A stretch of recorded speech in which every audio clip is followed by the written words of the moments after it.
Today we're going to start off initially talking a little bit about what Steve and I are seeing just on the ground as we're out with clients and meeting with potential buyers and stuff. So Steve, what do you see out there? North Central just is strong and business as usual. We have properties in all price points still selling with multiple offers most of the time. And there's just still such a huge lack of supply. So even though buyer demand is at kind of normal levels or just above normal levels, the inventory is still way below normal. So that's really creating still a little bit of a frenzy. We're going to go through a bunch of statistics and numbers, all the fun stuff that I watch all the time, to kind of talk to you about what we're potentially seeing, what we can't predict anything, but just kind of what the data points tell us. And then we can talk a little bit more about what that quote unquote crash is that everyone's talking about. So the first chart that we're going to take a look at is the Cromford Market Index, and we keep a very close eye on this. This is a really good indicator of the overall market. The Cromford Market Index measures essentially supply and demand, and a number over 100 is favorable for sellers. A number under 100 is favorable for buyers. And this chart is an indicator of the entire greater Phoenix area, and it's all types of properties comparing 2021 versus 2020. Perfect.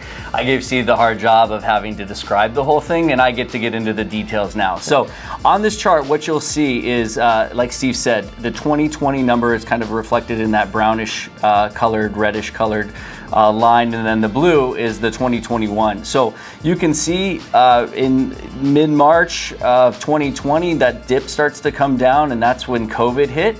So we hit a low of 145.7 on our Cromford Market Index, again, the measure of supply and demand.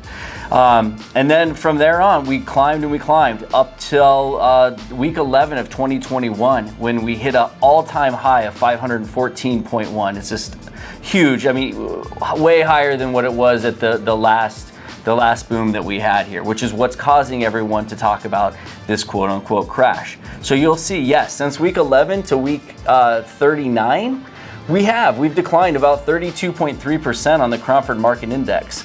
So that's what the headlines are, the newspapers are grabbing, the news channels are talking about is, this decline in the market, blah, blah, blah. Keep in mind, that's still 248 points above what a normal market would register at. So it's still very, very much a seller's market.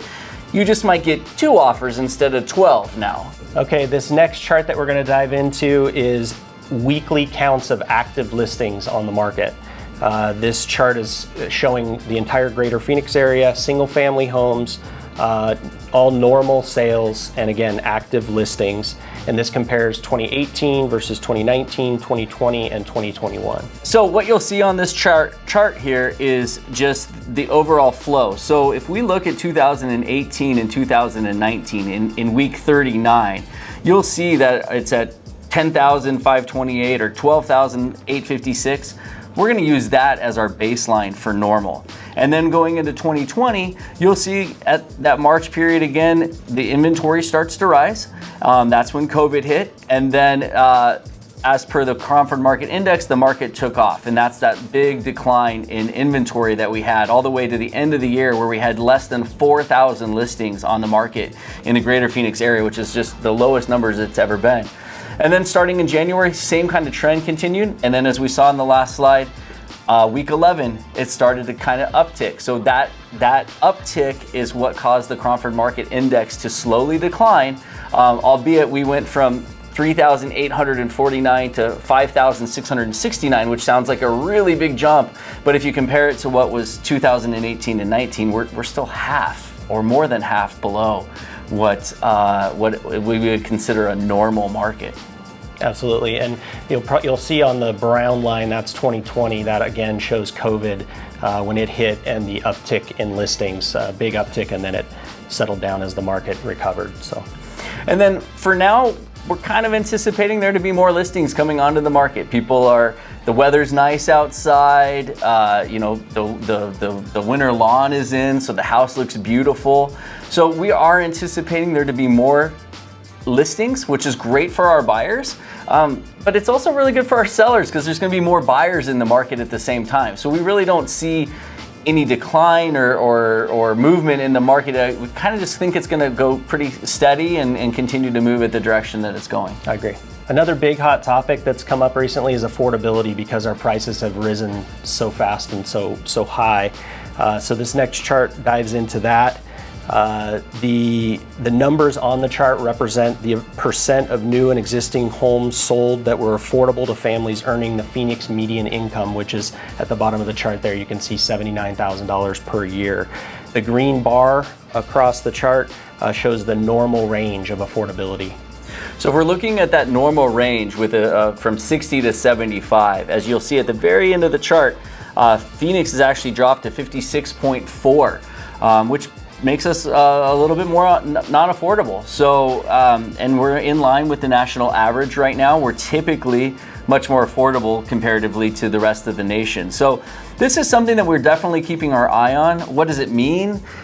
You know, with affordability issues, you know, one of two things happen. Either people decide to stay in their home and rent it longer, or in their lease or their apartment, what have you, or they drive out a little bit further to where homes are a little bit more affordable, so on the outskirts.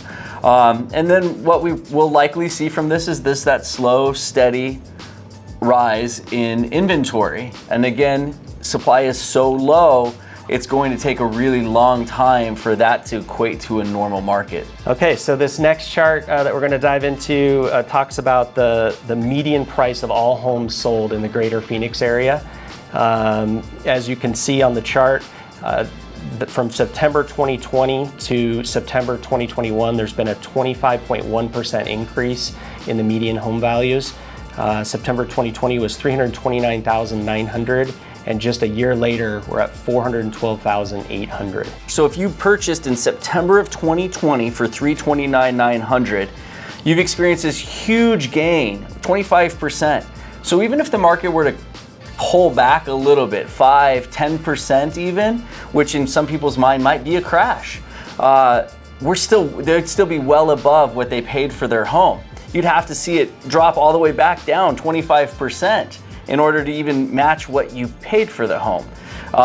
So that's where the definition of crash really comes into play, is to understand the numbers, and that's what Steve and I are here for, and to be able to look at them and understand what they mean. So, you know, in our definition of crash, I think Steve and I both see a 50% decline in home values or greater, that like we saw previously.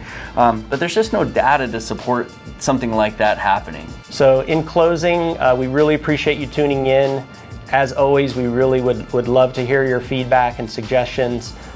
We appreciate you guys, and we really hope you enjoy October and November as it approaches. Perfect. And if you guys have any questions regarding all the data that we went over, I know it was a lot. Happy to sit down and go over it with you and explain it in more detail. Thank you. Thank you.